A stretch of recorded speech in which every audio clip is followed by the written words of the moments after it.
പ്രതികരണത്തിലേക്ക്. ശ്രീ റെജി ലൂക്കോസ്, നിരുത്തരവാദപരമായ ഒരു പ്രസ്താവനയിലെ ആദ്യ മണിക്കൂറുകളിൽ വനം മന്ത്രി എ കെ ശശീന്ദ്രന്റെ ഭാഗത്തു നിന്നും ഉണ്ടായത് ഇത് ഒരു ഗൂഢാലോചനയാണ്, തെരഞ്ഞെടുപ്പുമായി ബന്ധപ്പെട്ട് നടത്തിയ ഗൂഢാലോചനയാണ്, അല്ലെങ്കിൽ എങ്ങനെയാണ് ഈ അപകടം ആദ്യം പ്രതിപക്ഷം അറിയുന്നത് എന്ന് തുടങ്ങിയ പരാമർശങ്ങളായിരുന്നു അദ്ദേഹത്തിന്റെ ഭാഗത്തു നിന്നും ഉണ്ടായത്.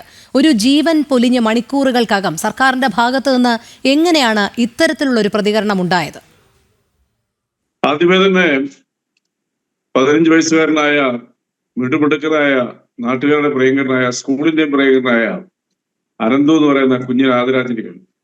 വല്ലാതെ ഹൃദയവേദനയോടെയാണ് ഈ ചർച്ച പങ്കെടുക്കുന്നത്. കാരണം നമ്മുടെ നാട്ടിൽ ഇങ്ങനെയൊന്നും സംഭവിക്കാൻ പാടില്ല. നമ്മുടെ നാട്ടിൽ ഒരു മരണമുണ്ടായി. അതായത് നിരുത്തരവാദപരമായ രീതിയിൽ പന്നിയെ കൊടുക്കാനായിട്ട് കരണ്ട് മോഷണം നടത്തി തന്നെ ഒരു ലൈൻ വലിക്കുന്നു. കുഞ്ഞുങ്ങൾ അവിടെ കളിച്ചുകൊണ്ടിരിക്കുന്ന സമയത്ത് അത് കഴിഞ്ഞ് മീൻ പിടിക്കാനാണ് അതിനെ പാസ് ചെയ്യുമ്പോൾ 3 കുട്ടികളാണ് കരണ്ടടിച്ച് പോകുന്നത്. അതിലൊരു കുഞ്ഞാണ് അനന്തു മരണപ്പെട്ടു. 2 കുട്ടികൾ പരിക്കോടുകൂടി രക്ഷപ്പെട്ടു. ഈ അപകടം ഉണ്ടായ ഉടൻ തന്നെ കാട്ടുതീ പോലെ തന്നെ പരക്കുകയും ആ നിമിഷം തന്നെ അവിടെ കോൺഗ്രസിന് പ്രകടനം നയിക്കുകയും അതുപോലെ തന്നെ CPM പോളിറ്റ് ബ്യൂറോ മെമ്പറെ തടയാൻ ശ്രമിക്കുകയും ഒരു വലിയ സീൻ അവിടെ സൃഷ്ടിക്കുകയും ചെയ്തത് അങ്ങേയറ്റം മനുഷ്യത്വഹീനമായി പോയി. എങ്ങനെയാണ് ഇവർ ഇതുപോലെ തന്നെ നിമിഷനേരം കൊണ്ട് ഇങ്ങനത്തെ ഒരു കലാപരിപാടി അവതരിപ്പിച്ചത്? സത്യം പറഞ്ഞാൽ തെരഞ്ഞെടുപ്പ് അല്ലായിരുന്നുവെങ്കിൽ ഇവരിങ്ങനെ ചെയ്യുമായിരുന്നോ? മരണം ദുഃഖകരമാണ്. അത് ആരുടെ ഭാഗത്ത് വീഴ്ച വന്നാലും ശിക്ഷാർഹമാണ്. വധശിക്ഷ തന്നെ കൊടുക്കണം. പക്ഷേ നിങ്ങൾ മനസ്സിലാക്കേണ്ട വസ്തുത എന്ന് പറയുന്നത്, അതേ പ്രദേശത്ത് കുറെ നാളുകൾക്ക് മുമ്പ് ഒരു കോൺഗ്രസ് പ്രവർത്തകൻ ഇതേ രീതിയിൽ തന്നെ മരണമടഞ്ഞിട്ട് ഇതേ കോൺഗ്രസ്സുകാരിൽ ഇപ്പോഴത്തെ സ്ഥാനാർത്ഥി പോലും അവിടെ തിരിഞ്ഞു നോക്കിയില്ല. അപ്പോൾ തെരഞ്ഞെടുപ്പ് സമയത്ത് ഒരു മരണം ഒരു കുഞ്ഞിനുണ്ടായപ്പോൾ ആ കുഞ്ഞിന്റെ വീട്ടുകാരെ പോലും ദുഃഖത്തിലാഴ്ത്തില്ല.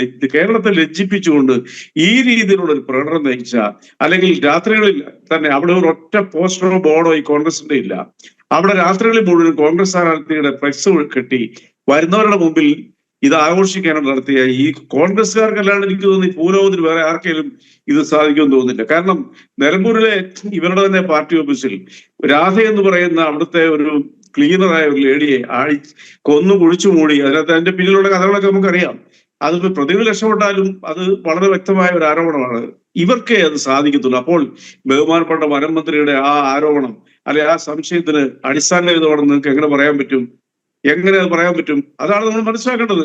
മരണത്തെ ആഘോഷിക്കുന്നവർ, മരണത്തെ മുതലെടുക്കുന്നവർ, മരണത്തിൽ തെരഞ്ഞെടുപ്പിന് വോട്ട് കിട്ടുന്നവർ അലറിക്കൂന്നു. ഇന്നലെ ഒരു കോൺഗ്രസ് നേതാവ് മാധ്യമപ്രവർത്തകരോട് പറഞ്ഞപ്പോൾ സത്യം പറഞ്ഞ ഞെട്ടിപ്പോ. ഈ മനുഷ്യൻ എങ്ങനെ പറയാൻ പറ്റും? സർക്കാർ സ്പോൺസേർഡ് ആണെന്നൊക്കെ പറഞ്ഞ് അലറിക്കൂവുക. ഇതൊക്കെ അവിടുത്തെ നാട്ടുകാർ കേൾക്കുന്നില്ലേ?